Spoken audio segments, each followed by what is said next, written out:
Yes po, hello po sa inyong mga boss and madam. Magandang araw po.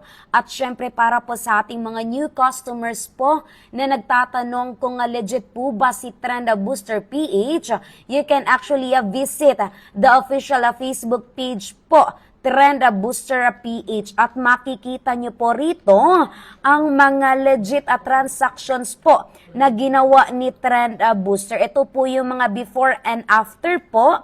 Ito po, isa po ito sa mga customers po namin na nagpa-boost po sa Trend Booster. Ito po yung before and after po na transaction. And take note po mga boss and madam, Trend Booster PH po, isa sa mga nag-serve po ng service first pay later po dito po sa Philippines. Yes po mga boss and madam, marami na po kaming na-transact na mga boosting services po mga boss and madam. Ito po yung mga before and after po nila. Yan po.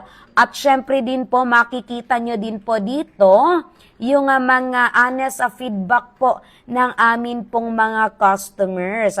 Super legit po dito mga idol, 100%. Yes po, legit thanks po. Ito po yung mga honest feedback po ng ating mga customers.